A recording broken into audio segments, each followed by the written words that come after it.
तो सुलझने के बजाय उलझती जा रही है सर। केस और भी कॉम्प्लिकेटेड और चैलेंजिंग होता जा रहा है।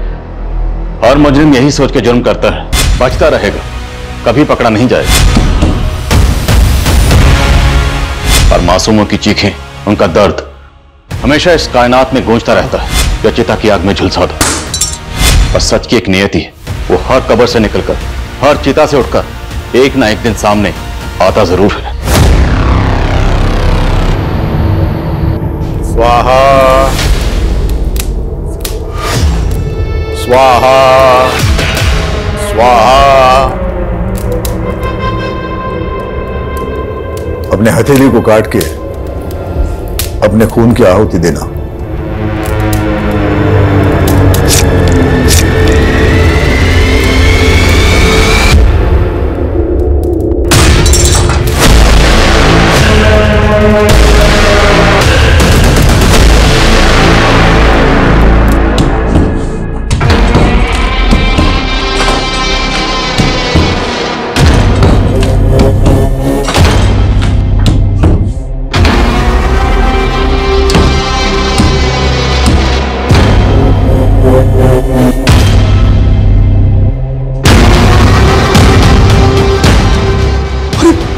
ये क्या है? ये तो कंकाल है। वो तो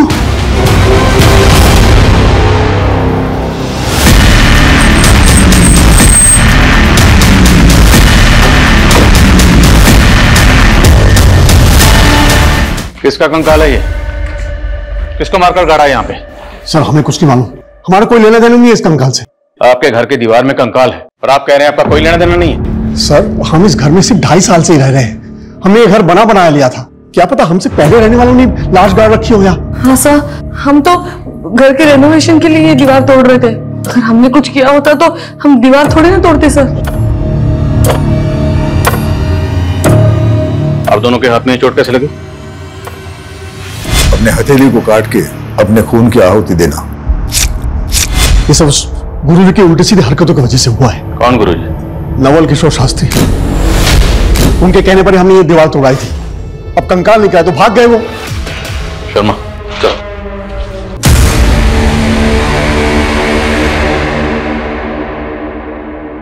पूनम, पूनम थोड़ी देर ये पढ़ाई छोड़ दे और चाय नाश्ता कर ले। पढ़ाई में ऐसे खो जाती हो ना, तुम्हें खाने पीने का बिल्कुल ध्यान नहीं रहता। लुक्खा हुआ क्या बताऊं, इस इकोनॉमिक्स ने ना होश उड़ा रखे मेरे। पिछली बार ग्रेड्स कमाए थे ना तो मैंने ठान लिया था कि इकोनॉमिक्स में तो मुझे टॉप करना है, इसीलिए। तुझ जैसी लगन हो ना, जिंदगी में कोई पीछे रह ही नहीं सकता। लेकिन आज भी तू मुझे बुआ बुआ बोलती है, माँ नहीं बोल सकती। बुआ कैसी बातें कर रही हो आप, तो माँ से बढ़कर हो। चलो ठीक है, अब से मैं आपको माँ ही कहूंगी। अच्छा चल जल्दी से नाश्ता कर ले, मैं बाजार जाके सब्जी लेकर आती हूँ।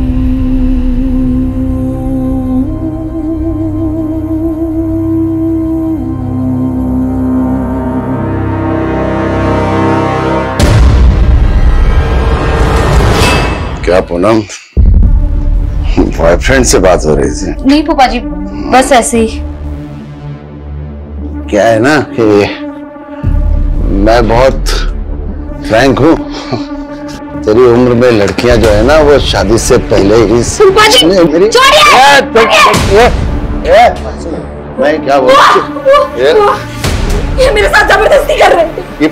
फोन पे अपने बॉयफ्रेंड यार लगी हुई थी? नहीं बुआ, मैं बस अपनी दोस्त से बात कर रही थी और कुछ नहीं। ये मेरे साथ जबरदस्ती कर रहे थे। अनाथ समझ के इसको पाल पोस के बड़ा किया। तो मेरे और मेरी बीवी के बीच में झगड़ा लगा रहे। मैं आपके रगरग से वाकिफ हूँ। क्या वाकिफ है?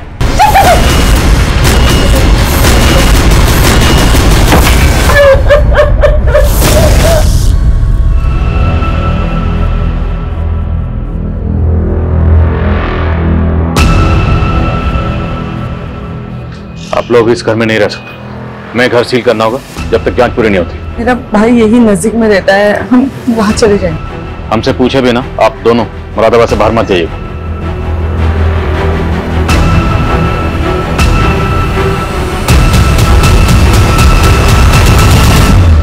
देखिए, मैं एक वास्तु विशेषज्ञ हूं।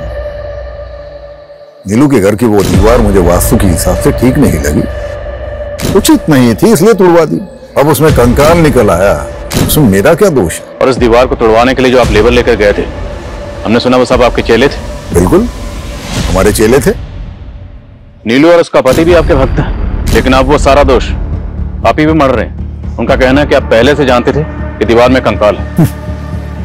हम कैसे जान जाएंगे कि उसमें कंकाल था? अगर जानते तो तुड़वाते क्यों? वो तो मुझे दिव्य ज्ञान से आभास हुआ था कि उस दीवार में कुछ अनिष्ट है, और उसी दिव्य ज्ञान से हमें आभास हुआ है कि नीलू के भाई अविनाश की दाढ़ी में तिनका है। आचार्य जी, दाढ़ी को साइड में रखिए, स्पष्ट शब्दों में बताइए क्या कहना चाहते हैं। नीलू का भाई उस दीवार को गिराने का विरोध कर रहा था।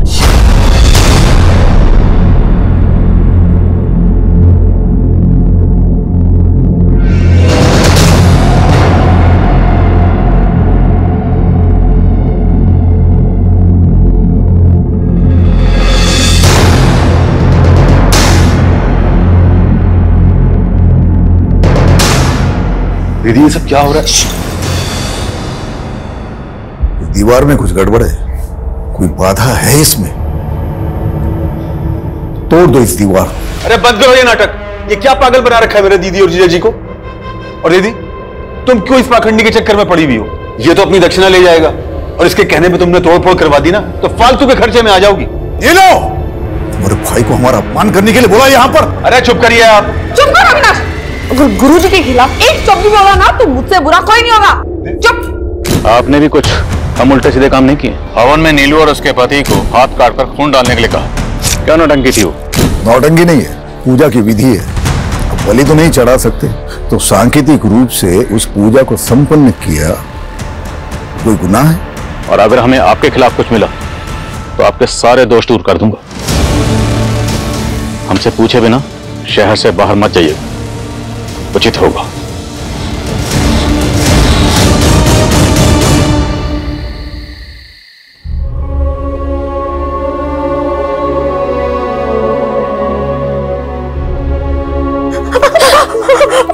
मेरी वजह से रोज आपको फूफा जी मारते हैं। इससे जब मैं कहीं चली जाती हूँ, सच में तो कहीं नहीं जाएगी, और मेरे रहते हुए आदमी तुझे हाथ भी नहीं लगा सकता। वाह शांति, वाह, कितनी महान है तू। हाँ, बहुत महान है। गैरों को भी अपना बना लेती है तू, लेकिन मैं किसी पे एहसान करता हूँ तो पूरा वसूल करता हूँ। अरे इसी करुण की वजह से ना भगवान ने कभी अपनी औलाद नहीं दी हमें। तेरे को उसको बेटी बनाने का है ना, बनाओ। और तुम दोनों को इधर चैन से रहने है तो मेरी बात मान लो, घर की बात घर में ही रहेगी। हट हट। बोला था ना दीदी, उस गुरुजी के चक्कर में दीवार मत गिरवाओ। अब कंकाल निकल गया ना, अब पुलिस आप लोगों का आगा पीछा खंगालने में जुट जाएगी। आपको पता है उस दीवार में किसको मार के गाड़ा गया था? हमें कैसे पता होगा? अरे हमको तो हमारे घर से निकाल दिया पुलिस वालों ने, पूरा घर सील कर दिया उन्होंने। घर तो सील करेंगे ही, और अब आप लोग यहां रहोगे तो पुलिस वाले यहां भी आएंगे। यानी तू कहना क्या चाहता है? हमारे बुरे वक्त में हमें अपने घर में भी नहीं रखेगा? अरे जीजा जी, कैसी बातें कर रहे हैं आप रहो ना आराम से जब तक रहना है। बल्कि मैं एक काम करता हूं, आप लोगों के लिए कृतिका का कमरा साफ करवा देता हूं।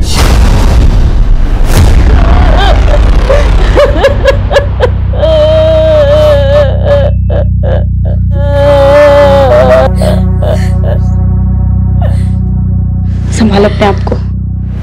लेकिन कल रात को तो तुम्हारे घर से बहुत शोर आ रहा था, और आज अचानक से भाई साहब को हार्ट अटैक आया उनका।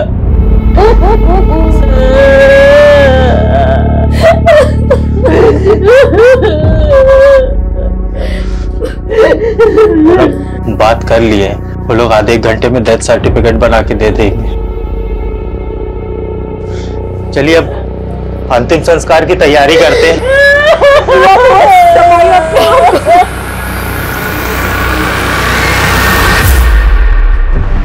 डिटेल पोस्टमार्टम रिपोर्ट के हिसाब से जो कंकाल हमें लक्ष्मी सदन में मिला, वो कंकाल किसी लड़की का जिसकी उम्र 20 से 30 साल के बीच में रही होगी। हालांकि मौत कब हुई होगी डॉक्टर इसका सही से पता नहीं लगा पाए, पर उनका अंदाजा है कि मौत 2 से 3 साल पहले हुई होगी। सर मनोज कह रहा था कि वो और उसकी वाइफ लक्ष्मी सदन में कुछ 2.5 साल पहले रहने आए थे, लेकिन अगर उन्होंने ऐसा कुछ किया होता तो वो दीवार तोड़वाते ही क्यों?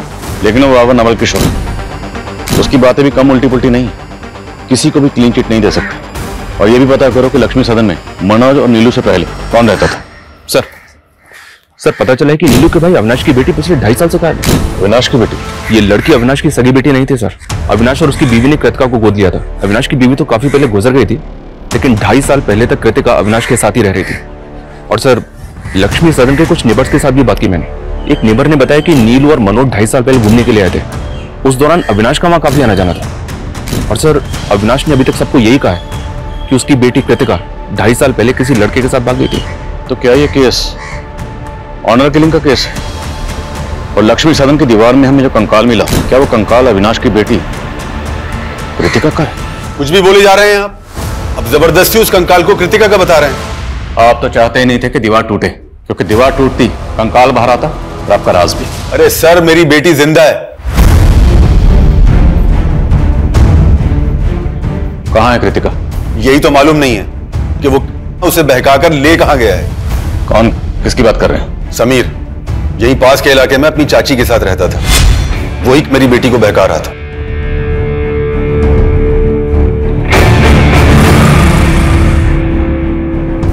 कृतिका, मैंने तुझे कितनी बार समझाया है उस लड़के से दूर रहा कर। पर पापा समीर में बुराई क्या है? वो लड़का हमारी बिरादरी का नहीं है। मैं ये सब में नहीं मानती पापा। उस लड़के ने कृतिका का दिमाग खराब कर रखा था और वही हुआ। एक दिन कृतिका उस लड़के समीर के साथ भाग गई। और आपने पता करने की कोशिश नहीं की कि आखिर आपकी बेटी है कहां? मैं उस लड़के की चाची से मिलने गया था, लेकिन उसकी चाची ने भी कुछ नहीं बताया और बदनामी के डर से पुलिस में कंप्लेंट नहीं कर पाया। पुलिस कंप्लेंट इसलिए नहीं की क्योंकि आप कान करके बैठे हुए। उस लड़के के बारे में बताइए जो कृतिका को लेकर भागा। अब हम पता करेंगे कि कृतिका कहां है। आंटी जी, जो लिखा होता है उसे टाला तो नहीं जा सकता। आप लोगों को किसी भी तरह की कोई भी परेशानी हो, कुछ भी जरूरत हो, हमसे बोलिएगा, हम हैं अभी।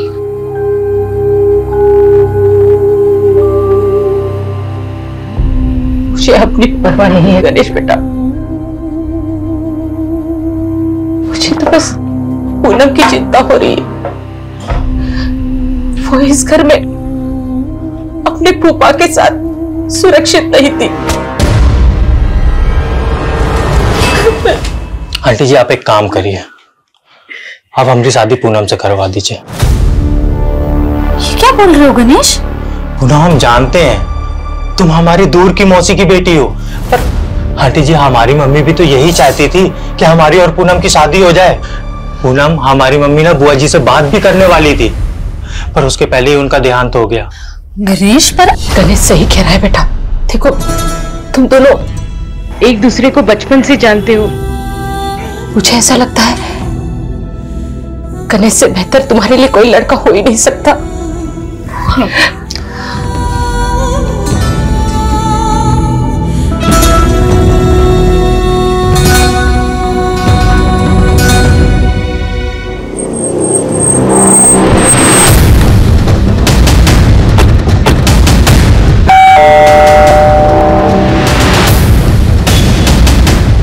समीर यहीं रहता है?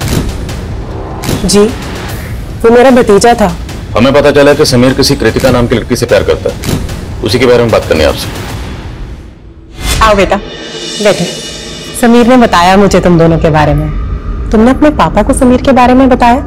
आंटी, उन्हें सब पता है, लेकिन मैं समझ गई बेटा, तुम फिक्र मत करो, मैं तुम्हारे पापा से बात करूंगा। लेकिन कृतिका के पिता ने मुझे और समीर को बेइज्जत करके घर से बाहर निकाल दिया और एकदम समीर गायब हो गया। और फिर कृतिका के पिता आकर मुझे परेशान करने लगे कि समीर कृतिका को भगा कर ले गया। आजकल कहाँ है समीर और कृतिका? मैं उन्हें पिछले 2.5 साल से ढूंढने की कोशिश कर रही हूँ। मैंने पुलिस कंप्लेंट भी की थी, पर कुछ पता नहीं चला। समीर के माँ बाप कहाँ हैं? समीर के माँ बाप गुजर चुके हैं सर। मेरे अलावा उसका और कोई नहीं था। समीर की चाची ने जिस थाने में समीर की मिसिंग कंप्लेंट फाइल की थी, उस थाने की पुलिस टीम को भी ऐसा कोई क्लू नहीं मिला है जिससे पता चले कि समीर और कृतिका ने भाग के शादी की होगी। और अगर हम फॉरेंसिक रिपोर्ट पे जाएं, तो जिस दौरान समीर और कृतिका गायब हुए थे, उसी दौरान उस लड़की की मौत हुई थी जिसका हमें कंकाल मिला। तो पॉसिबल है सर कि मर्डर कृतिका का हुआ हो। सर हम डीएनए मैचिंग रिपोर्ट से भी अविनाश के खिलाफ कुछ भी साबित नहीं कर पाएंगे, क्योंकि कृतिका अविनाश की सगी बेटी नहीं थी, उसने उसको अडॉप्ट किया था। मान लो 2.5 साल पहले कृतिका का कत्ल हो गया, इसलिए वो मिल नहीं रहे। पर ये समीर कहाँ गायब है? कहीं ऐसा तो नहीं क्या अविनाश ने कृतिका के साथ साथ समीर का भी कत्ल कर दिया? अगर ऐसा है सर, तो हो सकता है कि हमें लक्ष्मी सदन में दूसरा कंकाल मिले। चांसेस है, पता तो करना पड़ेगा। मैं डीसीपी सर से परमिशन निकलवाता हूँ। और पता चला लक्ष्मी सदन में मनोज और नीलू से पहले कौन रहता था? Yes sir. सर रजिस्ट्रार से पता चला है कि 3 साल पहले ये घर राघवेंद्र पांडे के नाम पे था। सर ये इस घर का लास्ट और फर्स्ट ओनर था। सर ये कई सालों से लंदन में है।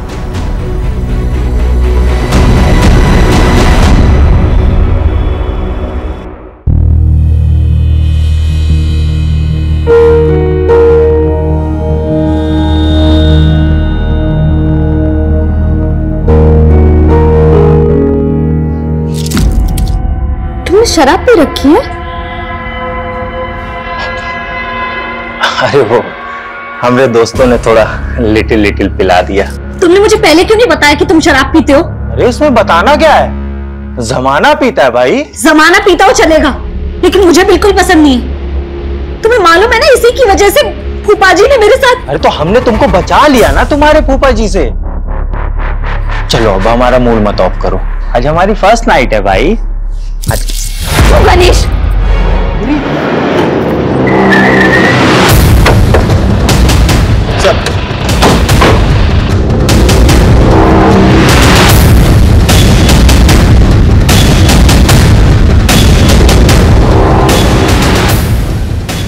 लाइट ऑन करो। पूरे घर को अच्छे से स्कैन करिए, एक एक कोना। Okay sir.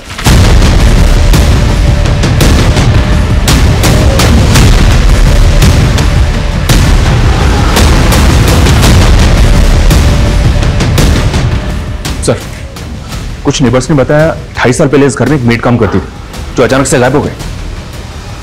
कौन मेड? सर संजना नाम था हमारी मेड का, लेकिन आप उसके बारे में क्यों पूछ रहे हैं? हमें पता चला है कि आप उसके साथ कुछ अच्छा बर्ताव नहीं करते थे। मेरी जिंदगी नर्क बना दी तुमने। अब और नहीं, मैं सब कुछ खत्म कर दूंगी यार। तकरीबन 2.5 साल पहले उसने मोहल्ले में तमाशा किया था।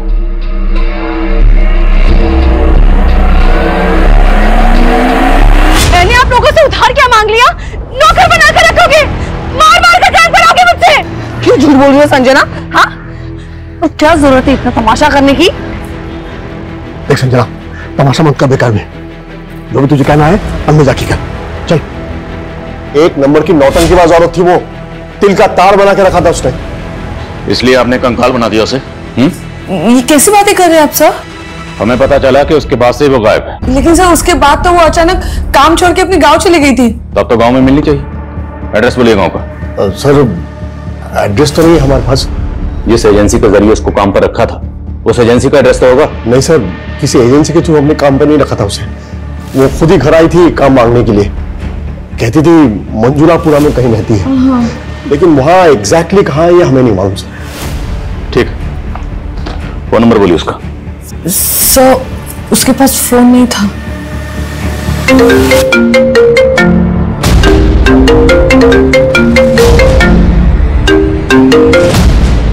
हेलो,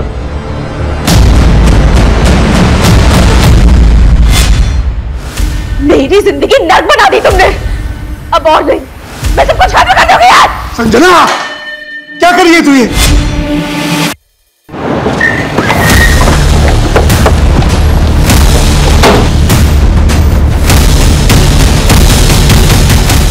सर एक डाउट है, ये देखिए फर्श की ये टाइल्स एक ही कलर और डिजाइन की है, और ये टाइल्स बाकी टाइल्स के मुकाबले ज्यादा नई लग रही हैं।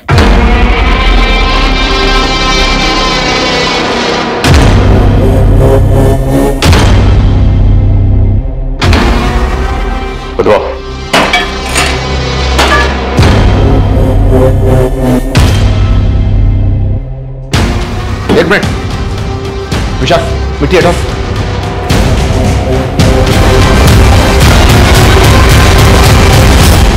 शर्मा, सब जगह खुदवाओ। पता नहीं और कितने राज दफन है इस लक्ष्मी सदन में।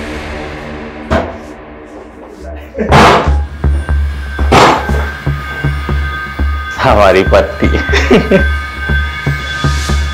अरे घूर क्या रही हो? है उनसे शादी करके भी ना हमको जबरदस्ती करनी पड़ती है। ये हमको वो सुकून देगी जो तुम हमको जिंदगी में कभी नहीं दे सकती। मैंने कभी सोचा भी नहीं था गणेश कि तुम ऐसे निकलोगे। अरे हम ऐसे ही हैं। आओ डाल दे, बैठो। अब तुम देखो और चलो। पैर ऊपर कर लो आराम से।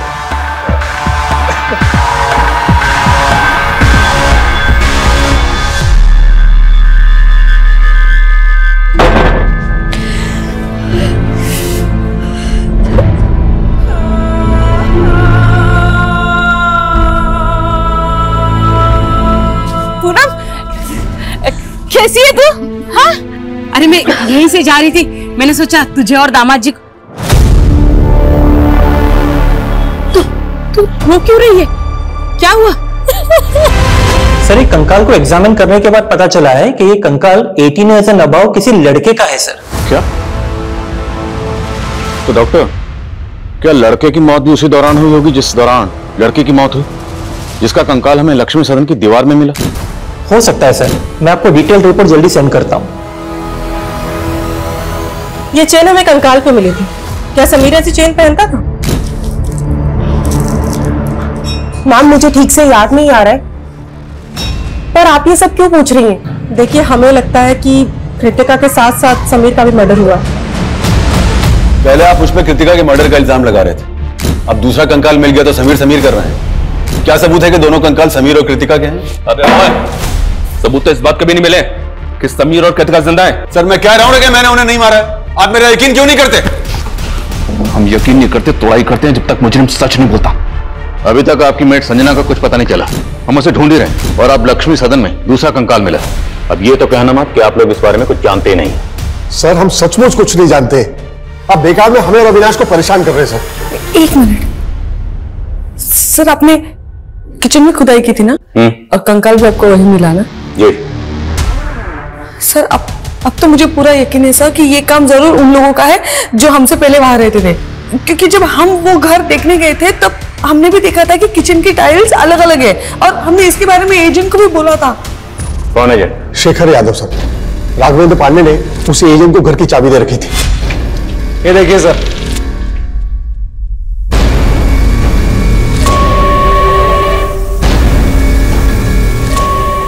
आइए सर, एक रूम और है, बहुत खूबसूरत है, आपको दिखाता हूँ। आइए।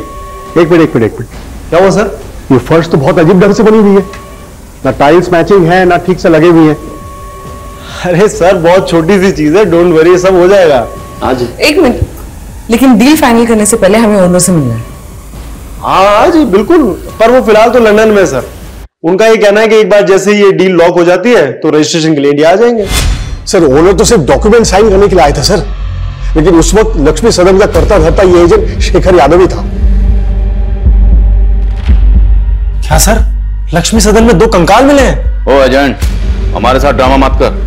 लक्ष्मी सदन का सौदा तुमने करवाया था ना? सर, मैंने करवाया था, पर इस बात को 2-3 साल हो गए हैं। एग्जैक्टली।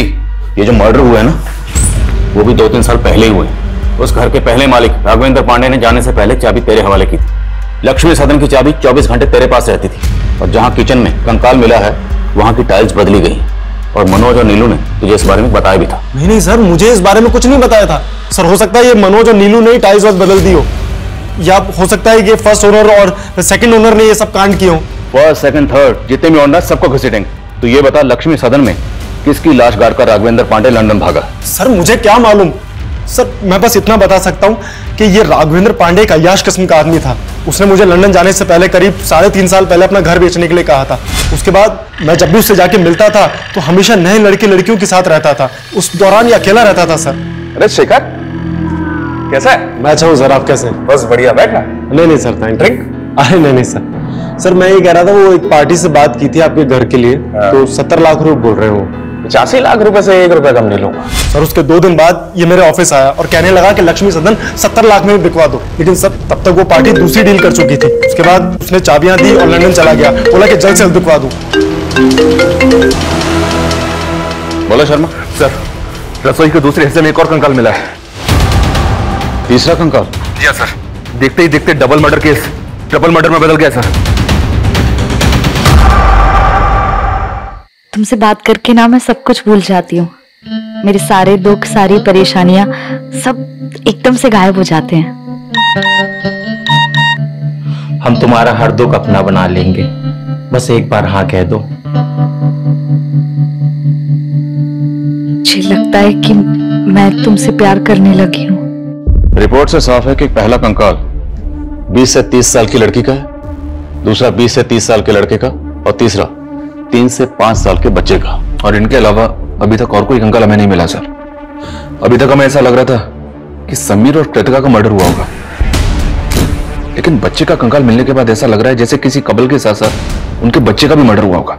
शर्मा मत भूलो, नीलू और मनोज की मेड संजना भी गायब। हमारे जितने भी सस्पेक्ट हैं उनमें से हम किसी को भी क्लीन चिट नहीं दे सकते। फिलहाल इन तीनों विक्टिम्स की पहचान पता करने पर जोर दो। एक बार इनकी पहचान हो गई तो इस केस की चाबी हमारे हाथ में होगी। मैं कमिंग सर? सर, मैंने लक्ष्मी सदन के पहले ओनर के बारे में पता किया है। राघवेंद्र अपनी बीवी नेहा और 5 साल के बेटे के साथ रहता था। सर, उनका एक सर्वेंट भी था। सर, लोगों का कहना है कि राघवेंद्र की अय्याशी की वजह से उसकी वाइफ से उसका बहुत झगड़ा होता था। शर्म करो राघव, एक बेटा है हमारा और तुम्हारी अय्याशी की खत्म ही नहीं होती। सर, 3.5 साल पहले राघवेंद्र के बीवी, बेटा और नौकर तीनों गायब हो गए। राघवेंद्र ने लोगों से कह दिया कि नौकर गांव चला गया और उसकी बीवी का किसी से एक्स्ट्रा मैरिटल अफेयर था, तो वो अपने बच्चे को लेकर उसके साथ भाग गई। तो क्या ये तीनों कंकाल राघवेंद्र की बीवी, बच्चे और उसके नौकर के भी हो सकते हैं?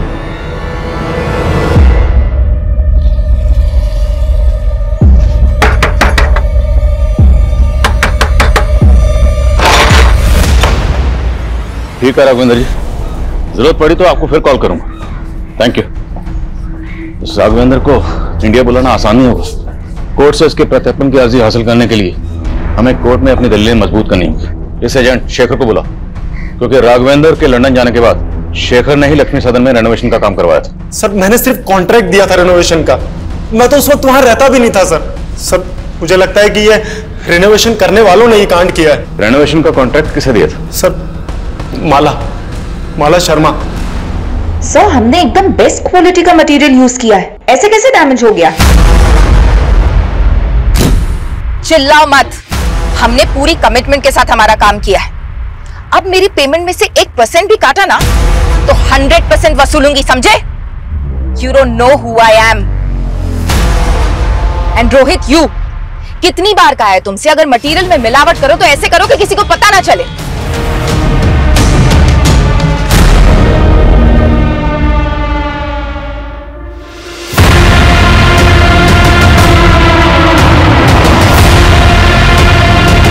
मानती हूँ लक्ष्मी सदन के रेनोवेशन का कॉन्ट्रैक्ट मैंने लिया था, लेकिन किसी मर्डर से मेरा कोई लेना देना नहीं है। तो इतना तो मानती है ना कि लक्ष्मी सदन में आपने रेनोवेशन किया था? किचन की टाइल्स, दीवारों का टेक्सचर, ये सब आपने वहां पर चेंज किया। किचन और दीवार में कंकाल कहां से आए? मैंने कोई तोड़फोड़ नहीं करवाई थी सर, बस वास्तु के हिसाब से थोड़ा बहुत ऑल्टरेशन करवाया था। लेकिन बाबा नवल किशोर, जो खुद वास्तु एक्सपर्ट है, उनका कहना है कि उस घर में वास्तु दोष था। नवल किशोर बाबा? आप जानती हैं उसे? जी, उनसे मैं वास्तु की टिप्स लेती हूँ और लक्ष्मी सदन के लिए भी उन्होंने सजेशंस दिए थे। रेनोवेशन के दौरान वहां कौन कौन आता था?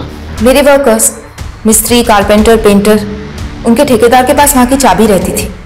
और बाबा नवल किशोर भी वहां विश्वकर्मा पूजा और यज्ञ के लिए आ रहे थे। देखिए, मेरा किसी भी हत्या से कोई लेना देना नहीं है। जैसे माला मेरी भक्त है, वैसे नीलू भी मेरी भक्त है। ये तो सारा होली का खेल है।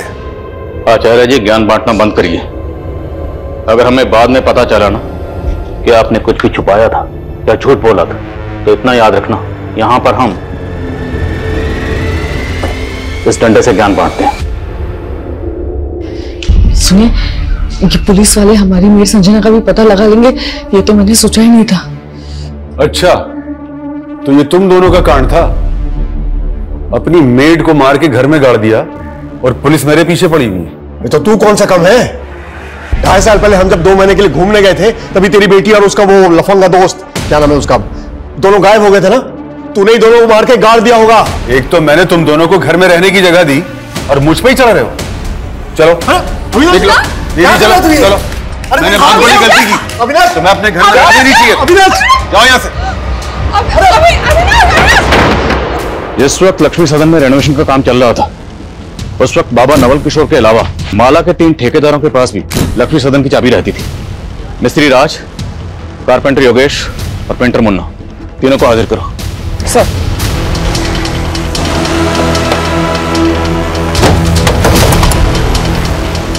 राज मिस्त्री।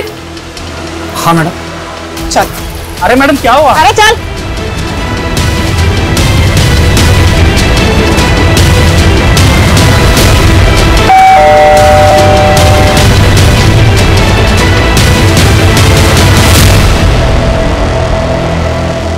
कृतिका, पापा, हमें हमारे दोस्त से पता चला है कि आपको पुलिस बहुत परेशान कर रही है। भले हमने आपकी मर्जी के खिलाफ शादी की थी, लेकिन मैं भूल नहीं सकती कि मुझ जैसे अनाथ को आपने पाल पोस के बड़ा किया है। इसीलिए हमने फैसला किया है कि हम पुलिस की गलतफहमी दूर करेंगे। उन कंकालों के बारे में मैं कुछ नहीं जानता। तेरे अलावा माला ने जिस कारपेंटर और पेंटर को ठेका दिया था, वो दोनों गायब। उन दोनों के फोन भी बंद है। अरे साहब, उनसे मेरा कोई वास्ता नहीं है। वो दोनों ना उमरा गांव में रहते साहब, वही कहीं आपको मिल जाएंगे। अविनाश का फोन आया था सर, कृतिका और समीर दोनों जिंदा है। और नीलू और मनोज की जो मेट थी संजना, उसके बारे में कुछ पता चला? जी हाँ सर, उस मोहल्ले की कुछ और काम वालियों से उसके गांव का पता चला है। वो बिहार की रहने वाली है। बिहार पुलिस को अपडेट दिया है मैंने।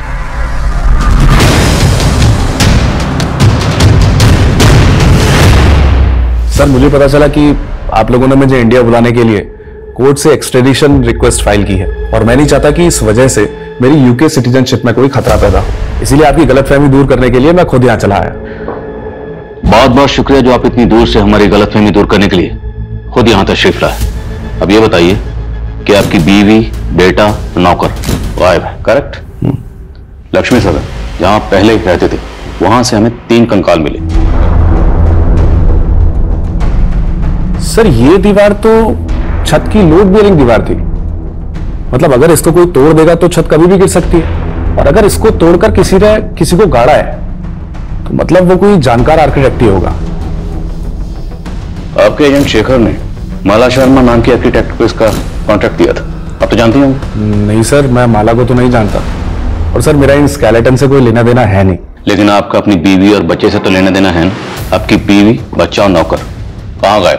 सर एक्चुअली जब से वो लोग मुझे छोड़ के गए हैं, मैंने उन्हें ढूंढने की कभी कोशिश की नहीं। अगर आप चाहें तो मैं नेटिव एड्रेस दे सकता हूं अपनी बीवी और नौकर के।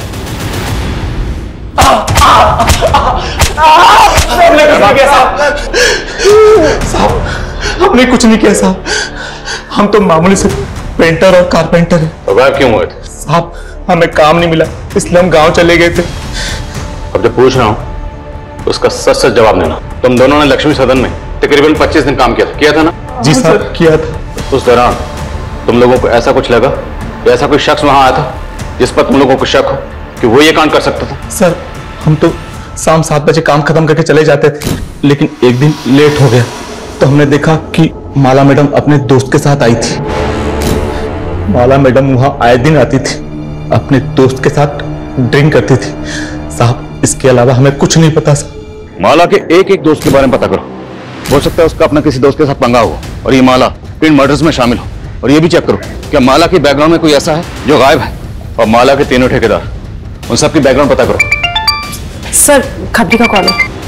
हेलो, ठीक है, उसे यहाँ ले आओ। सर, मनोज और नीलू की मेट संजना का पता चल गया है। गुड।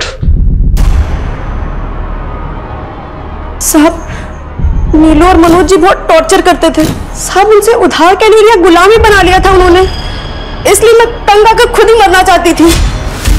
मेरी जिंदगी नर्क बना दी तुमने। अब और नहीं, मैं सब कुछ खत्म कर दूंगी यार। संजना, पागल हो गई क्या कर रही है तू ये? अगर वो लोग मारपीट करते थे तो पुलिस के पास क्यों नहीं है? साहब, हम गरीब लोग अगर पुलिस के चक्कर में पड़ेंगे तो हमें कहीं भी काम नहीं मिलेगा। संजना, कृतिका और समीर का तो पता चल गया है, लेकिन राघवेंद्र की बीवी, बच्चे और नौकर का अभी तक पता नहीं चला सर। लेकिन सर, हमें ये जो 3 स्केलेटन मिले हैं, इनका एज ग्रुप भी इससे मैच करता है। सर हो सकता है राघवेंद्र में बेवकूफ बना रहा हूँ। हेलो सर, वो राज की इंफॉर्मेशन मिली है। राज की इंफॉर्मेशन? स्पीकर। हाँ बोल। 1.5 साल पहले बरेली की पुलिस ने उसे किसी केस में उठाया था। क्या केस था वो? सर वो तो मालूम नहीं, लेकिन पास की बस्ती में एक विधवा औरत रहती है अपने 2 बच्चों के साथ। वहां भी उसका आना जाना था सर। शर्मा, पता करो बरेली के कौन से थाने की पुलिस राज को उठाकर ले गई। राज को हाजिर करो।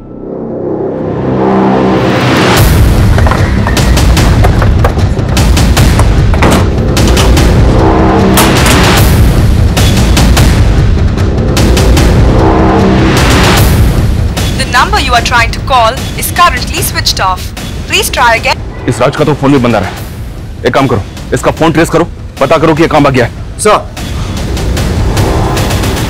वो विधवा औरत कौन है जिसके पास राज का आना जाना था? सर ये पास की बस्ती में रहती है। सर मैं नहीं जानती राशिद कहाँ है। और उसका नाम तो राज है ना? सर उसका असली नाम राशिद है, लेकिन सब उसको राजा बोलते हैं। आपका राशिद से क्या रिश्ता था? मैं एक विधवा औरत हूँ, 2 बच्चों की माँ हूँ। कुछ पैसों से मेरी मदद कर देता था और मुझे लगा था कि वो मुझसे शादी करेगा, पर सर उसने तो किसी और से शादी कर लिया।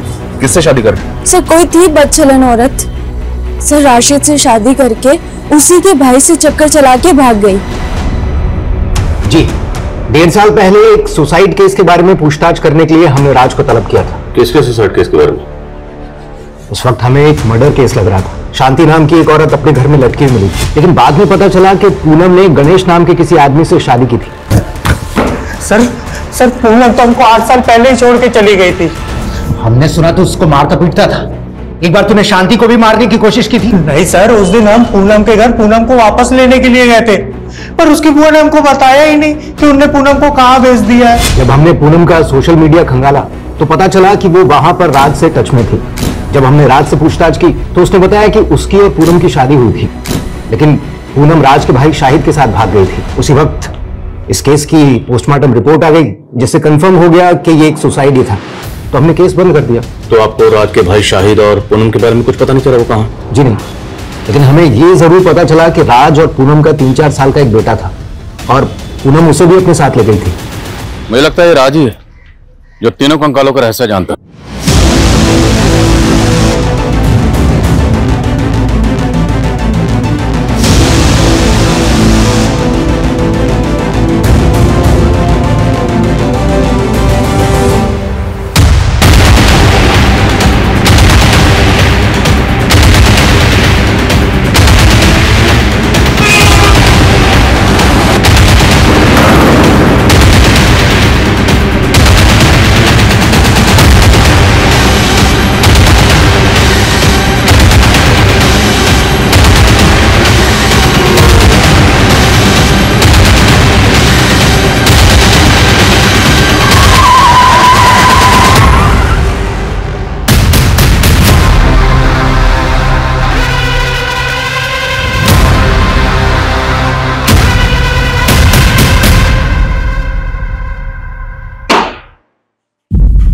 राज उर्फ राशिद, तेरे इस राज से पर्दा उठ चुका है।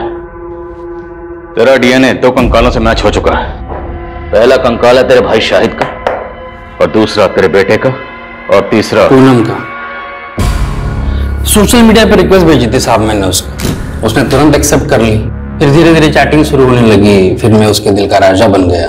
शादी करने के लिए तैयार हो गए साहब मेरे साथ, लेकिन उसको यह धक्का बर्दाश्त नहीं हुआ था कि मैं राज नहीं राशिद हूँ। कुछ ही दिनों बाद मुझे पता चला कि उसका मेरे भाई शाहिद के साथ चक्कर चल रहा है। मेरे से मन नहीं भरता तेरा, मेरा भाई चाहिए तुझे। मैंने तुम्हारे भाई से थोड़ी सी बात कर ली, इसका मतलब कुछ भी लिखा लोगे क्या? शर्म आनी चाहिए तुझे राज। 4 साल का बच्चा है तेरा और पूनम का, भाई पे शक कर रहा है। उनको दिखाने के लिए मैंने उनके झूठ पे भरोसा कर लिया साहब, लेकिन अंदर से बदला लेना था ना। और उस टाइम पे मुझे लक्ष्मी सदन का ठेका मिल गया था, और उस दौरान मेरे बेटे का बर्थडे आया। सही मौका मिल गया था मुझे, तो फिर वो लोग यहाँ आए, फिर मैंने बर्थडे का केक काटा। उसके बाद मैंने उनकी कोल्ड ड्रिंक में जहर मिला दिया।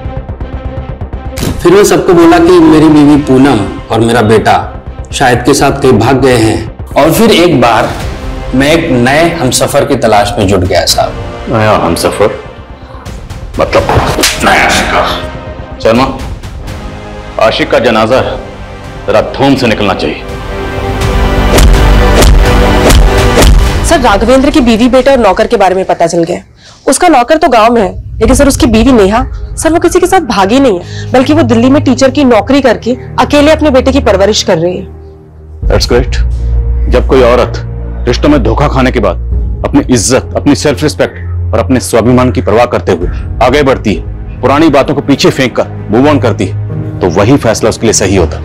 पूनम राशिद को सोशल मीडिया पर मिली, पर राशिद की सच्चाई जाने भी ना उसने आंख बंद करके राशिद पे यकीन किया और उसके फरेब का शिकार हो गई।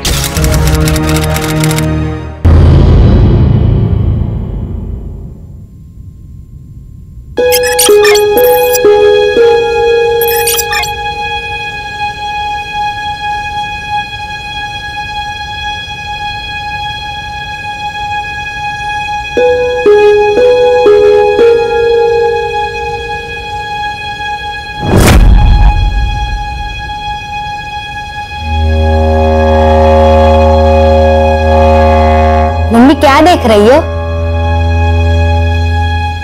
संजू,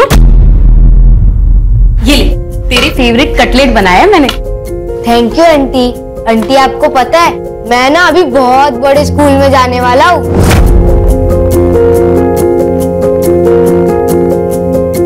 अरे वाह, फिर तो तू बहुत स्मार्ट लगेगा यूनिफॉर्म में।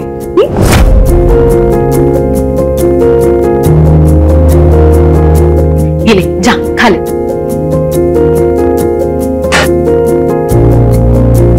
क्या हुआ तुझे? तू टेंशन में क्यों है? अगले 2 हफ्तों में अगर संजू की फीस नहीं भरी तो स्कूल वाले उसकी सीट किसी और को दे देंगे। पैसे है मेरे पास, लेकिन उन पैसों में मुझे अगले महीने का खर्चा निकालना है। कार्तिक के जाने के बाद सब बहुत डिफिकल्ट हो गया और मुझे जॉब भी तो नहीं मिल रही। अरे मैं एक बहुत अच्छी प्लेसमेंट कंपनी को जानती हूँ, आइडियल प्लेसमेंट नाम है उसका। मेरे भाई को भी उनके ही थ्रू अच्छी जॉब लगी है, तो वहां पे क्यों ट्राई नहीं करती? मेरे पेरेंट्स कभी नहीं मानेंगे गुड्डू हमारी शादी के लिए। पर क्यों नहीं मानेंगे? मैं अच्छा कमा लेता हूँ, पक्की जॉब है मेरी। लेकिन तुम हमारी तरह अपर कास्ट के नहीं हो ना। यार ये क्या पिछले जमाने की बातें लेके बैठी हो? 21वीं सदी में जीते हम लोग। तुम्हारे पापा से मैं बात करूंगा।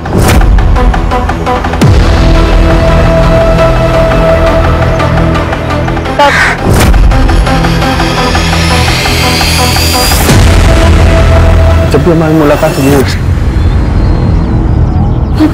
कॉलेज इसलिए भेजता हूँ तुम्हें ताकि यहाँ तुम गुलछरे उड़ा सको। हाँ?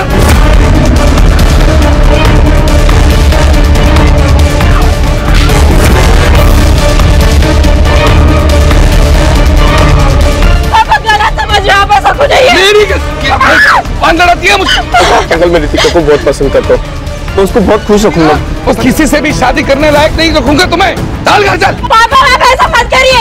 I love him। क्या करना? तो शांत रह, सब ठीक होगा, शांत रह।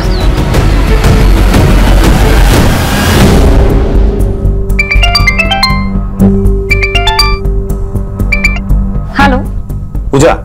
जी हाँ, मैं पूजा अधिकारी बोल रही हूँ। आपका मेल आया था, मैंने आपका रिज्यूम पढ़ा। रिक्वायरमेंट के हिसाब से आप परफेक्ट कैंडिडेट। एक रेप्यूटेड कंपनी में असिस्टेंट की जॉब है।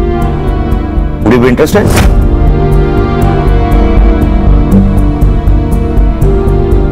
Sure sir. कल आ जाइए, कुछ पेपर वर्क कर लेते हैं। Then you can join. Okay sir, I will be there. See you.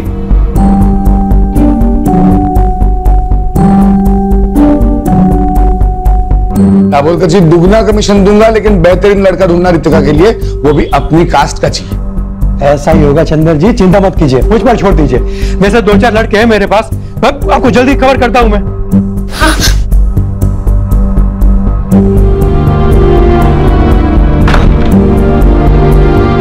आप कुछ बताते क्यों नहीं? प्लीज आप ही कुछ करो ना, आप ही कर सकते हो। अगर आप मुझे खुश देखना चाहते हो ना, तो प्लीज पापा को समझाओ ना, प्लीज मम्मी प्लीज। इस मामले में मैं कुछ नहीं कर सकती बेटा।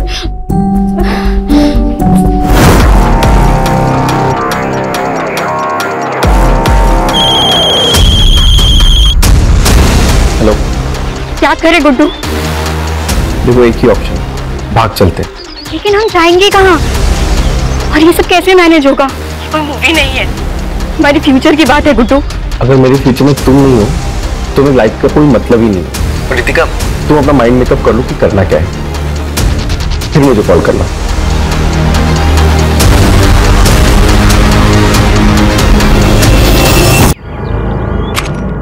Excuse me sir, may I come in? Come in, Pooja. Yes sir. बैठो। Thank you. सर वो जॉब मुझे मिल जाएगी ना, या कोई इंटरव्यू देना पड़ेगा? आप बता दीजिए, मैं प्रिपरेशंस कर लूंगी। उसकी कोई जरूरत नहीं, आप बस इस पे साइन कर दीजिए। पर कंपनी को आपका क्वालिफिकेशन से कोई प्रॉब्लम नहीं है। हाँ, शुरुआत में 20,000 रहेंगे, आपके परफॉर्मेंस पे 25,000 भी हो सकता है, और तुम कल से ही ज्वाइन कर सकती हो। मुझे मंजूर है सर।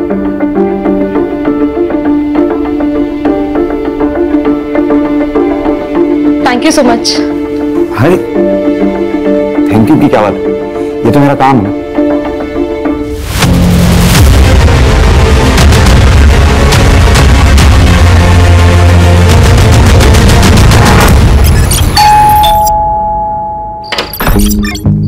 आइए डबल कर दी, आइए बताइए कितने लड़कों के ऑप्शंस लाए हो रितिका के लिए? एक भी नहीं। चंदर जी, इस शहर में कोई भी अच्छे अमीर परिवार के लोग अपने बेटे का रिश्ता आपकी बेटी से करना नहीं चाहता। लेकिन क्यों क्या हुआ? कोई लड़का है गुड्डू, उसने सब जगह बात फैला दी है कि उसने आपकी बेटी रितिका से सगाई की है, और तो और उसने अपनी और रितिका की फोटो, जिसमें दोनों बेहद करीब दिखते हैं, ऐसी फोटो इंटरनेट पे डाल दी है सब जगह। देखिए,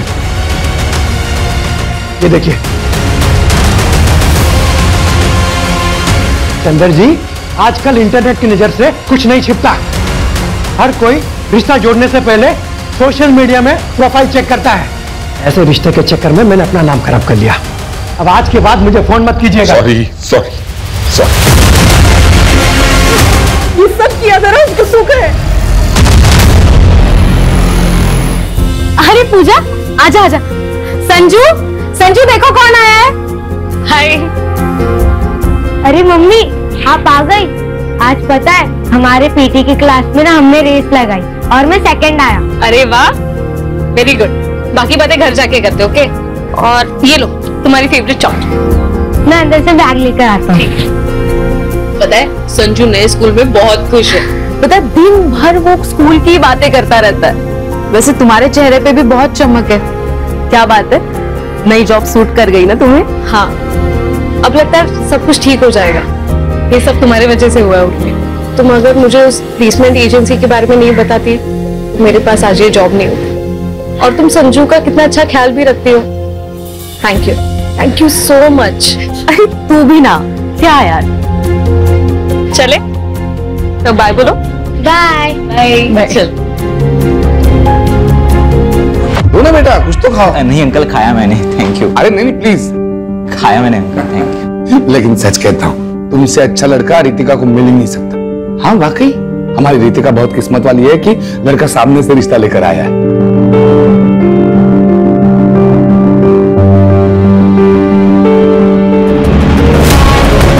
दो चाय दो।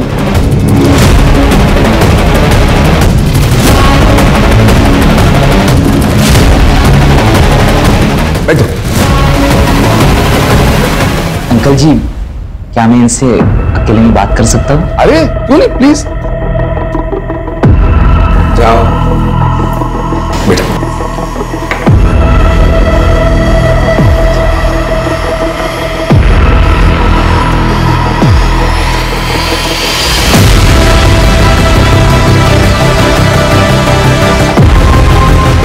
तो बेटा, हो गई बात? मुझे शादी के बारे में सोचने के लिए थोड़ा समय चाहिए। अरे बेटा, लेकिन मैं आपको कॉल करूंगा। चलता हूँ।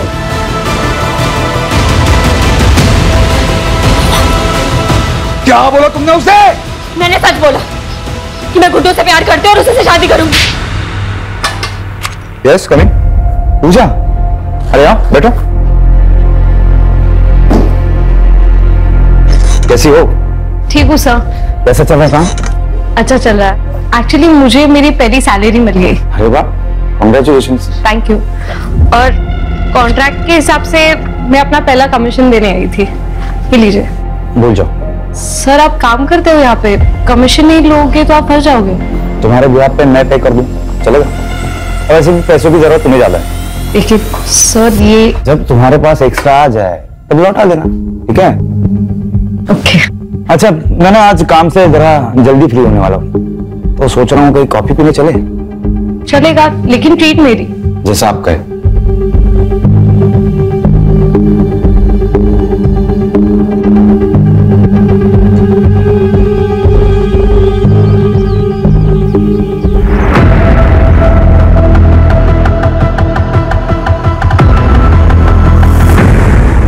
और बताओ, स्कूल में क्या मस्ती की आपने? आज मैंने मस्ती नहीं की। तो अब गुड बॉय बन के बैठे थे? हाँ। हाय संजू, काफी सुना है तुम्हारे बारे में। ये अंकल कौन है? आपके मामा का फ्रेंड। क्या आप मेरे फ्रेंड बनोगे? हाँ। तुम्हारे लिए कुछ लाए हो, चलो। Thank you.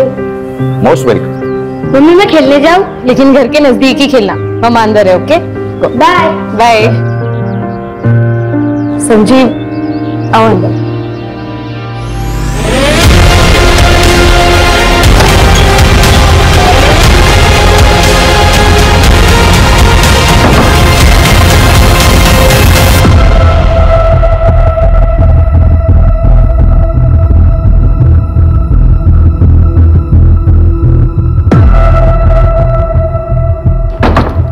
आइसक्रीम आज।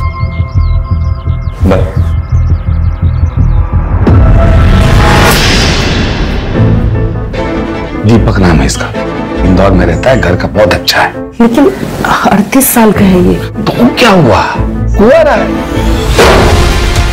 वो नुक्कड़ का पान वाला भी कुंवारा है, बस 55 साल का ही तो है। और वो जोशी, उसे करा दो आप मेरी शादी। वो बन रखो तुम अपना। बापों की कसाई, किसी के साथ भी भागने के लिए तैयार हो आप मुझे। जिस तरह के कर्म है ना तुम्हारे, उस हिसाब से कोई तुमसे शादी करने के लिए राजी है, वही काफी है। 2 दिन बाद शादी है, 2 दिन बाद शादी करके इंदौर में अच्छे घर में रहने जाओगी। मैंने तो पहले ही बोला था भाग चलते, लेकिन नहीं, तुमको तो पापा को मनाना है। अब जाओ इंदौर। भाग चलते हैं। पक्का? हाँ, मैं आज रात को ही भागने के लिए तैयार। ठीक है, मैं सब कुछ अरेंज करके तुमको कॉल करता हूँ।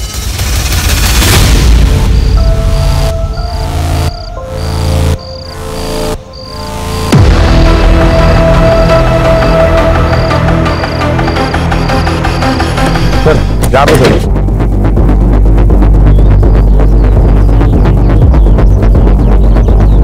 सर मैं हल्का आने आया तो यहाँ देखा रेड बॉडी पड़ी है। ठीक है, जाओ बग जरा। यस। आसपास चेक करो।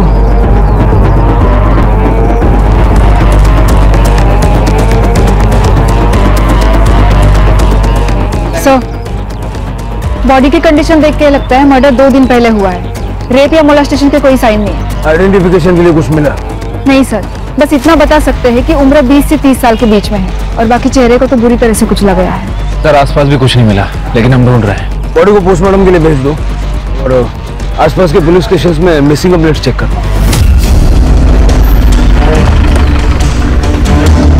Good morning sir.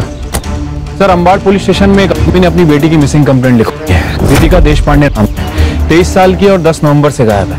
वो जो बॉडी हमें मिली थी, लगभग उसका भी मर्डर इसी डेट पे हुआ था। हाँ सर, पुलिस स्टेशन बुलवा लेता हूँ। बुला।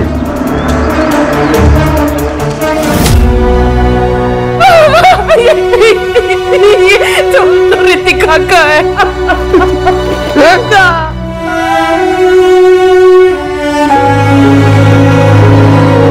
यार इसके ऊपर आ रहा। रितिका, रितिका,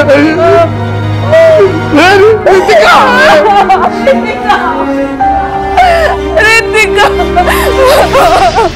फिर मैं रितिका की शादी इंदौर के एक लड़के के साथ फिक्स करती, लेकिन शादी फिक्स होने के 1 दिन बाद ही रितिका गायब हो गई। सर हमें लगा कि वो गुड्डू के साथ भाग गई। सर मैं गुड्डू के घर भी गया था, उससे माँ बाप से पूछताछ कर। तुम्हारा क्या मतलब? हमारा तू तुम्हारी बेटी को भगा कर ले गया? अरे तेरी बेटी भी तो उसे भगा कर ले जा सकती है। अरे हमारी बेटी इतनी बेशरम नहीं है। अरे हमारा बेटा अपने माँ बाप की इज्जत करता है, तेरी बेटी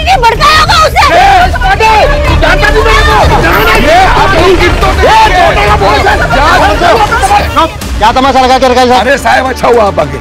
मुझे इनके खिलाफ और इनके बेटे गुड्डू के खिलाफ कंप्लेंट लिखवानी है। इनका बेटा गुड्डू मेरी बेटी रितिका को लेकर भाग गया है। सर हमें भी ये देशपांडे फैमिली के खिलाफ कंप्लेंट करानी है। इसकी बेटी रितिका ने हमारा गुड्डू, सर आप सुनिए तो सही। आप दोनों के बच्चे मालिक है, ऐसे में किसी का भी केस नहीं बनता, समझे? एक काम करो, दोनों के फोटो और डिटेल्स भेज दो हमें। सर, जहां पे लड़के की लाश मिली थी वहां से आधा किलोमीटर दूर ये चाकू मिला है और ये मोबाइल मिले। आपको लॉक पता है?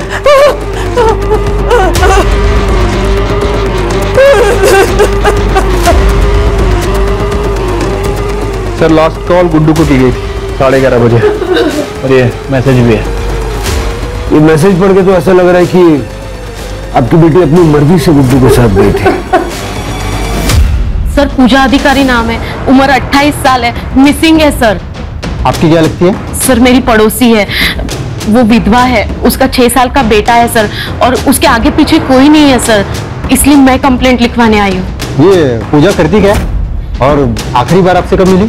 4 दिन पहले, और उसने मुझे बताया था कि मैं संजीव के साथ 2 दिन के लिए बाहर जा रही हूँ। तुम संजू का ध्यान रख लोगी ना? हाँ, लेकिन तूने संजू से बात तो की है ना शादी के बारे में? हाँ, वो एक्चुअली मुझे अपने पेरेंट्स से मिलवाने के लिए नागपुर लेके जा रहा है और मैं संजू को साथ नहीं ले जा सकती। तू उसकी चिंता मत कर, मैं हूं ना, मैं संभाल लूंगी संजू को। सर कल से मैं उसका फोन लगा रही हूँ, उसका फोन नॉट रीचेबल आ रहा है, इसलिए मैंने संजीव को भी कॉल किया, उसका भी फोन नॉट रीचेबल है। सर मुझे बहुत चिंता हो रही है। सर ऐसा तो नहीं है ना कि उन दोनों के साथ कुछ हो गया हो?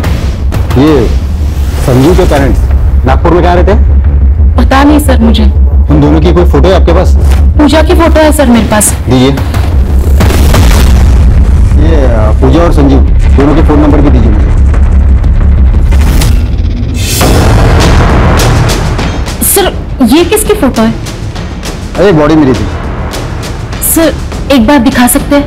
इसकी शिनाख्त हो गई है मैडम। सर प्लीज एक बार दिखा दीजिए प्लीज। ठीक है देखिए।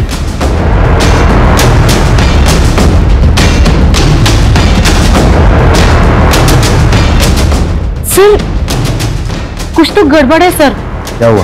पूजा के पैर में भी ऐसे ही डिजाइन वाला काला धागा है। वैसे सर ये बॉडी किसकी है? ये कोई रितिका देशपांडे नाम की लड़की है, वैशाली नगर पुलिस को इसकी बॉडी मिली है। श्योर? सर मेरा शक तब यकीन में बदल गया जब मैंने ये नाखून देखे, क्योंकि संजीव को ऐसे बड़े नाखून पसंद थे। आपको शक है कि संजीव ने पूजा को मारा, लेकिन आपने तो कहा था कि संजीव पूजा और उसके बेटे के साथ बहुत अच्छा था, उसने पूजा को जॉब भी दिलवाई थी। हाँ सर, मैंने पूजा को वो आइडियल प्लेसमेंट कंपनी के बारे में बताया था और वहीं पे संजीव से उसकी मुलाकात हुई और फिर वो दोनों नजदीक आ गए। लेकिन सर कुछ दिन पहले जब मैं उससे मिली थी तो सब ठीक हो जाएगा पूजा। कैसे ठीक होगा उर्मी? मुझे लगता है मैं प्रेग्नेंट हूँ और ये पता चलने के बाद वो मुझसे शादी करने के लिए नहीं मानेगा। लेकिन तूने उसे प्रेगनेंसी के बारे में बताया नहीं। अब तक तो नहीं, लेकिन उसे जल्दी ही बताऊंगी। उसके बाद भी अगर वो नहीं माना तो उससे ब्रेकअप कर लूंगी और बच्चा भी अबॉर्ट कर लूंगी। उसके एक दिन बाद पूजा ने मुझे बताया कि संजीव मान गया है, वो उसके साथ नागपुर जा रही है संजीव के माता पिता से मिलने। पर सर मुझे पक्का यकीन है पूजा के साथ जो भी कुछ हुआ है ना, इसमें संजीव का ही हाथ है। सर लेकिन इनके हिसाब से बॉडी पे जो कपड़े मिले। हाँ सर, पूजा जब घर से निकली थी तब उसने कुर्ता और लेगिंग्स पहनी थी, जीन्स टी शर्ट नहीं। और फोटो में वो स्टोल भी है। सर ये कपड़ों के अलावा बॉडी हाइट और धागे से लगता है मुझे कि वो पूजा ही है। सर क्या बताऊंगी संजू को कि उसकी माँ कहाँ है? हम सब कुछ फिर से एक नए सिरे से चेक करेंगे, आप चिंता मत कीजिए, आप घर जाइए। सर एक बात समझ नहीं आ रही, अगर ये लड़की पूजा है फिर इसके ऊपर रितिका के कपड़े क्या कर रहे थे? क्योंकि रितिका के पेरेंट्स ने उसकी पहचान उसके कपड़े, स्टोल, गोल्ड चेन इन सब चीजों से की थी। कहीं ऐसा तो नहीं कि इन दोनों लड़कियों में कोई कनेक्शन है? रितिका के माँ बाप से दोबारा बात करनी पड़ेगी।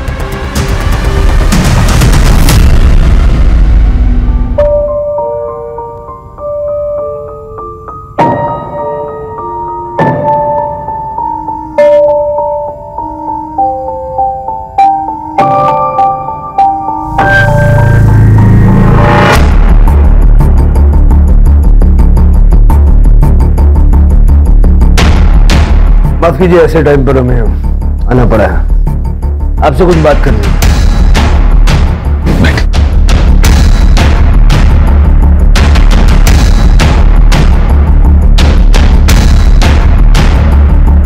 क्या आप श्योर हैं कि जिसका आपने दाह संस्कार किया वो रितिका ही थी? साहब ये फोटोग्राफ्स उस वक्त की हैं जब हमें बॉडी मिली। नहीं, रितिका को तो बड़े बड़े नाखून रखना कभी पसंद ही नहीं था। पैरों में तो वो काला धागा कभी नहीं पहनती थी। देखिए, शायद एक बहुत बड़ा कंफ्यूजन है। जिसका आपने दाह संस्कार किया वो किसी पूजा नाम की लड़की की थी। रितिका किसी पूजा को जानती थी? नहीं, रितिका किसी पूजा को नहीं जानती थी। आपके कहने का मतलब है कि रितिका सच है? देखिए, अभी ऐसा कुछ कह नहीं सकते, लेकिन ये पता करने के लिए हमें आप दोनों का डीएनए सैंपल भी चाहिए होगा।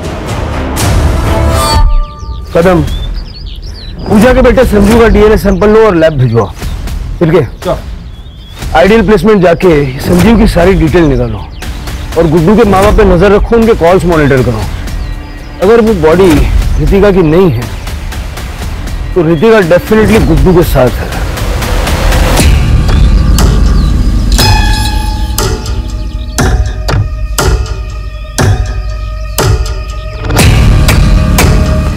तू तो हर समय घूंघट में ही रहती है, तुम्हारे तो सास ससुर भी तुम्हारे साथ में नहीं है। वो क्या है ना, नई नई शादी हुई है तो मेरी सास ने कहा है जब तक पहला बच्चा ना हो तब तक मुझे घूंघट में ही रहना पड़ेगा। तो तैयारी में लगी हो ना?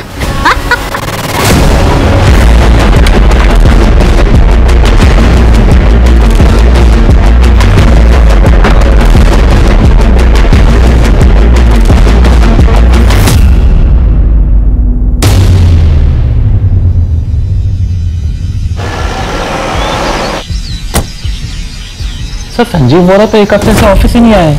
वो तो अपने घर गए। उसके घर का एड्रेस दीजिए। सर, पिछले कई दिनों से हम भी संजीव को फोन लगाने की कोशिश कर रहे हैं, लेकिन उसका फोन बंद आ रहा है। कुछ हुआ है क्या? संजीव 10 तारीख को ऑफिस से निकला था एक लड़की को साथ लेके, आपसे मिलवाने के लिए लेके आ रहा था। शादी करना चाहता था उसके साथ। शादी? लेकिन वो तो पहले से शादीशुदा है। ये शीला है, संजीव की बीवी। सर, पोस्टमार्टम रिपोर्ट के हिसाब से मौत 10 नवंबर की रात को 12 बजे से लेकर 2 बजे के बीच में हुई है। मतलब जैसा उर्मी ने पूजा के बारे में बताया कि बॉडी पूजा की हो सकती है। सर, ये फॉरेंसिक रिपोर्ट। सर, चाकू पे जो ब्लड है वो बॉडी से मैच कर रहा है।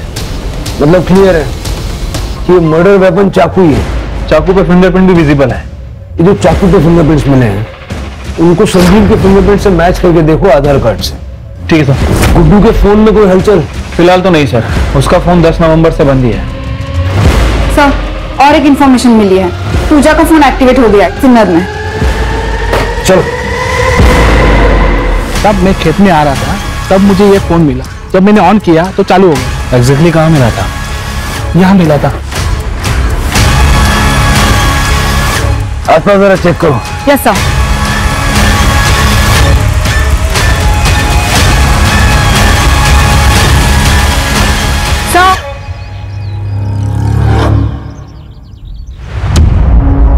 सर, बैग में कपड़े हैं, जलाए गए हैं। एक बार उर्मी को दिखा दो। Yes sir. सर, उर्मी ने कंफर्म कर दिया है कि वो चूड़ीदार सूट पूजा का ही है। इनफैक्ट उसके पास एक पिक्चर भी है जिसमें कुछ महीने पहले पूजा ने वो ड्रेस संजू के बर्थडे में पहनी थी। अब ये देखिए सर। सर, पूजा की डेड बॉडी की डीएनए रिपोर्ट आ गई है। रिपोर्ट के हिसाब से उसका डीएनए ना तो चंदर से मैच कर रहा है और ना ही रमा से, लेकिन संजू से 50% मैच कर रहा है सर। मतलब ये कंफर्म हो गया वो लास्ट पूजा की थी। बेचारा संजू। मैं अभी उर्मी को इन्फॉर्म कर देती हूँ सर। संजीव को जल्द से जल्द ढूंढो, वही बता सकता है कि पूजा के साथ हुआ क्या था। Right sir.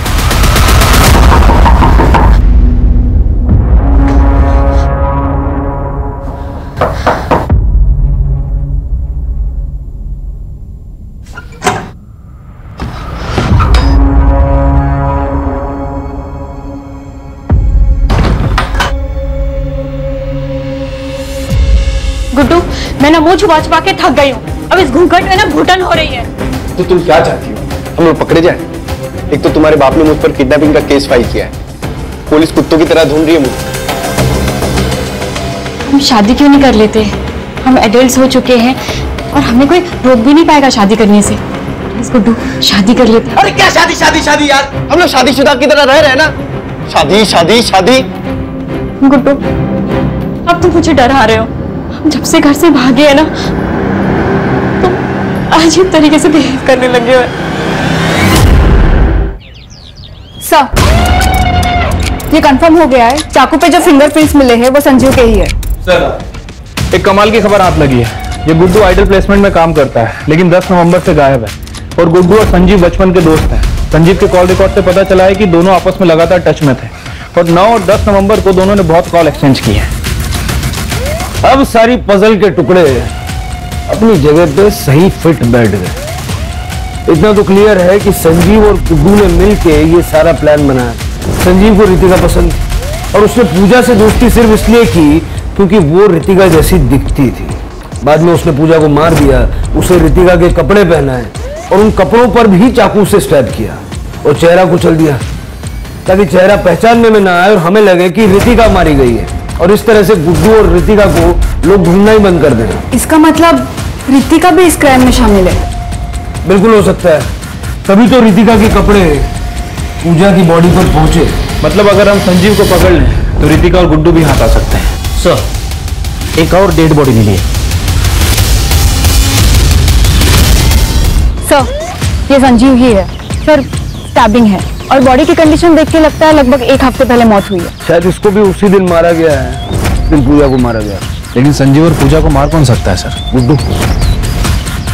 गुड्डू ने संजीव से पूजा का मर्डर करवाया, बाद में खुद आके संजीव को मार दिया ताकि उसके क्राइम का कोई विटनेस न रह जाए। बॉडी को पोस्टमार्टम के लिए भेज दो। Yes sir. और जहाँ पूजा की बॉडी मिली थी, जहाँ पूजा का फोन मिला था, और यहाँ का डंप डेटा निकलवा। Okay sir. यार मैं कब से तुम्हारे कॉल का इंतजार कर रहा हूँ। क्या लाश मिल गई पुलिस को? और जो काम मैंने तुमको बताया था उसका क्या हुआ? हो गया? ठीक है, मैं आता हूँ। क्या? कैसी लाश? क्या बात कर रहे थे तुम गुड्डू? तुम्हारे मतलब की बात नहीं है, तुम अंदर जाओ। नहीं, क्या चल रहा है? प्लीज बताओ क्या चल रहा है? अरे तुम्हारे मतलब की बात नहीं है, तुम अंदर जाओ। मुझे अब डर लग रहा है, प्लीज बताओ क्या चल रहा है? अरे मैंने बोला ना तुम्हारे मतलब की बात नहीं है। चलो अंदर चलो। मुझे बताओ क्या चल रहा है गुड्डू?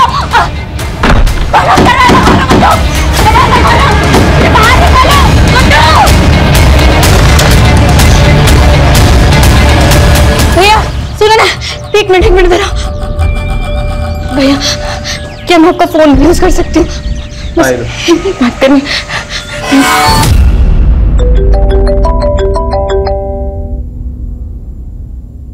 हेलो पापा, मैं रितिका बोल रही हूँ। रितिका? पापा, मैंने बहुत बड़ी गलती कर दी। गुड्डू अच्छा लड़का नहीं है, आप प्लीज मुझे बचा लीजिए पापा, प्लीज मुझे बचा लीजिए। तुम मुझे बताओ कहाँ? एक मिनट होल्ड कर रितिका, एक मिनट। पापा, पापा,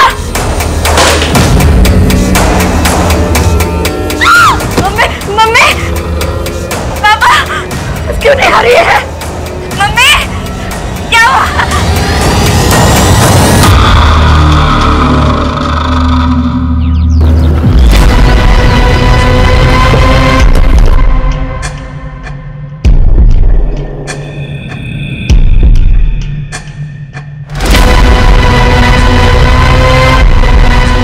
ये तो गुड्डू है सर। इसे भी संजीव की तरह मारा गया है सर। देखकर लग रहा है कि 1-2 दिन हो चुका है।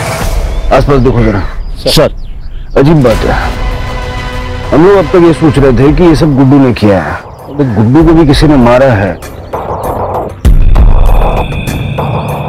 डम डेटा का क्या हुआ? सर, तीनों जगह के डम डेटा में संजीव का ही नंबर है। 1-2 ऐसे भी नंबर है जो हमारी लिस्ट में नहीं है। सर, झाड़ियों के पास ये मोबाइल मिला है, मोबाइल बंद है सर। पता करो किसका है सर। और जरा ये भी चेक करना ये नंबर पिछले जो मर्डर स्पॉट पे एक्टिव था क्या? सर।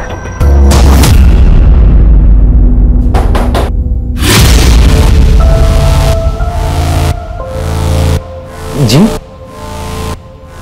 ये फोन हमें गुड्डू की डेड बॉडी के पास मिला हमारा।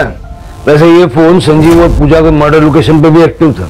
हाँ सर, ये मेरा ही फोन है, ये मेरा एक्स्ट्रा नंबर है सर। जब गुड्डू रितिका के साथ भाग रहा था तब मैंने ही उसे ये फोन दिया था। अमरीश, तेरे पास एक्स्ट्रा फोन है? मुझे चाहिए, मुझे नया नंबर लेने की जरूरत है। जैसे मैं रितिका के साथ निकल जाऊंगा मुझे अपना पुराना नंबर बंद करना है। अच्छा ठीक है, रुक लेके आता हूँ। ये ले। थैंक्स यार। ऑल द बेस्ट तेरी नई जिंदगी के लिए। अपना ख्याल रखना। तो पहले से पता था कि गुड्डू भागने वाला है?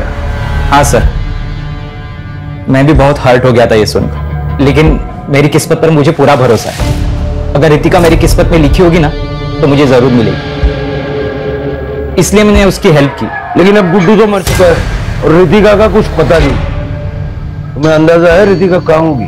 सर आप क्या बात कर रहे हो सर? गुड्डू का सर उसने तो मुझे कहा था कि वो मेरे साथ टच में रहेगा। सिर्फ उसने 1-2 बार ही कॉल किया था मुझे, वो भी कल, क्योंकि उसे पैसों की जरूरत थी। उसने कहा कि वो शहर में आएगा और मुझे कॉल करेगा, लेकिन उसका कॉल नहीं, कुछ नहीं। फिर मैंने कॉल ट्राई किया था, उसका नंबर नॉट रीचेबल था। मुझे लगा कि उसने पैसों का जुगाड़ कर दिया रहेगा। सर गुड्डू का मर्डर हुआ, इसका मतलब रितिका की जान को खतरा है सर। सर प्लीज कुछ कीजिए सर, प्लीज।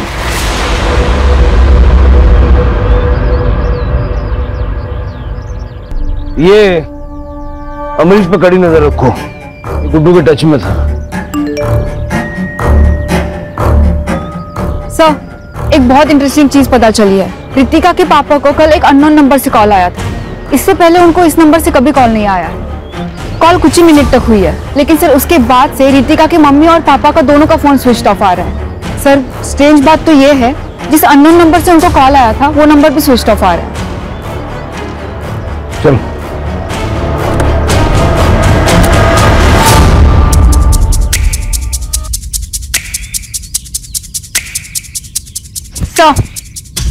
लगता है घर पर कल से ही लॉक है। पड़ोस में रहने वाले आंटी ने बताया कि वो कल 6 बजे के आसपास रमा से मिलने आई थी, लेकिन तभी भी घर पर ताला ही था। लेकिन सर उनके पास ये स्पेयर की थी। खोलो खोलो। Yes sir.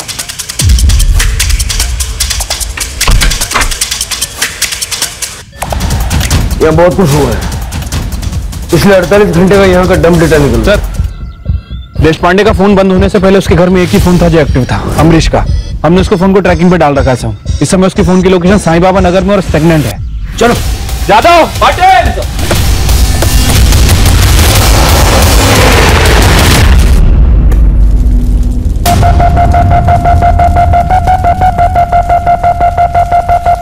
अंकल जी मुझे पता है कि आप मेरी शादी रितिका से करवाना चाहते हो, इसलिए मैंने मेरे रास्ते के सारे कांटों को हटा दिया है।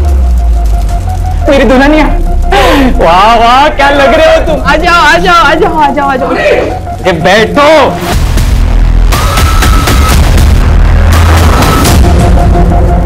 अब मुझे कन्यादान तो करने दो। अच्छा अब तुम्हें कन्यादान करना है, फिर तुम बोलोगे तुम्हारे हाथ खोल दूं ना? ऐसे ही चाहते हो ना तुम लोग? फिर तुम मुझे कंट्रोल करोगे। कंट्रोल करने के बहाने तुम यहाँ से बाहर मुझे मारना चाहती हो तुम? बस बहुत हो गया तेरा। तू जैसा आदमी से मैं शादी भी ना करूं। अगर तुम मेरी नहीं हो सकती ना रितिका, मैं तुझे किसी की भी होने नहीं दूंगा।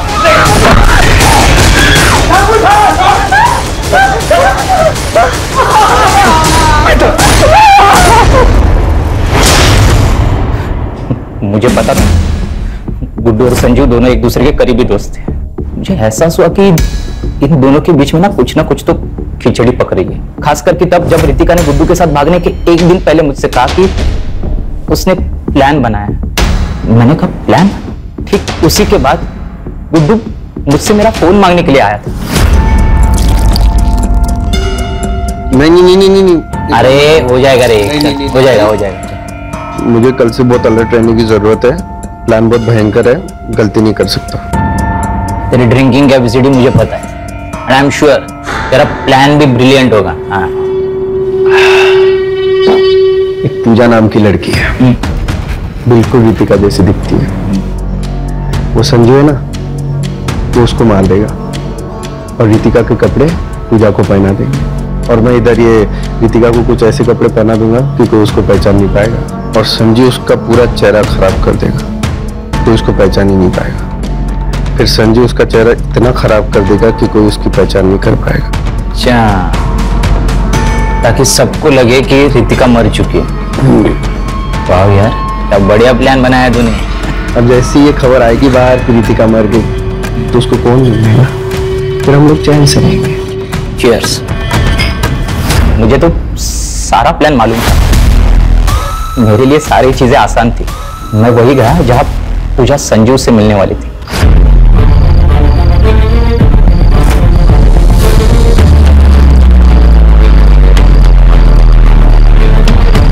आ गए तो प्लान के मुताबिक संजू वहां रितिका के कपड़े लेके आया।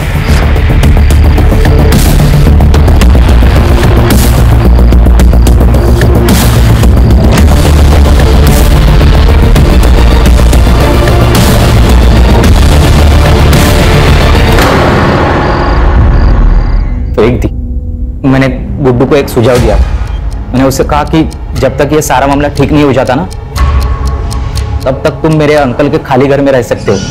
मैंने उनका साथ और उन्हें पैसे देने का वादा किया था, और गुड्डू ने इसके बारे में रितिका को कुछ भी नहीं बताया। कल ही उसने मुझसे पैसे मांगे क्योंकि उसे पैसे की जरूरत थी। मैंने उसे 25,000 रुपये देने का वादा किया था, और वो मेरे दिए हुए फ़ोन से वो मेरे कांटेक्ट में था, और उसे वही बुलाया जहाँ मैंने पहले मर्डर्स किए थे। और जैसी उम्मीद थी वो वहाँ आया भी। सर, ये सब मैंने रितिका को पाने के लिए किया था, लेकिन मुझे पता था कि वो मेरे साथ शादी नहीं करेगी। इसके लिए मैंने उसके माँ बाप को ही किडनैप कर लिया। फिर मैंने उनको, मेरा एक दोस्त का खाली घर है जो कि साई बाबा नगर में, मैंने उनको वही रखा। जब मैं रितिका को लेने गया तो मैंने उसको झूठ बताया। मैंने उससे कहा कि उसके मम्मी डैडी उसके साथ बात करना चाहते हैं क्योंकि गुड्डू उन्हें परेशान कर रहा है। हाँ, और फिर एक बार जब वो वहां पहुंच गई तो तूने रितिका को शादी के लिए फोर्स किया। संजू, पूजा और गुड्डू के मर्डर, देशपांडे फैमिली का अपहरण और रितिका के अटेम्प्टेड मर्डर के लिए उसको अंदर डालो ताकि ये जिंदगी भर जेल से बाहर ना आ सके।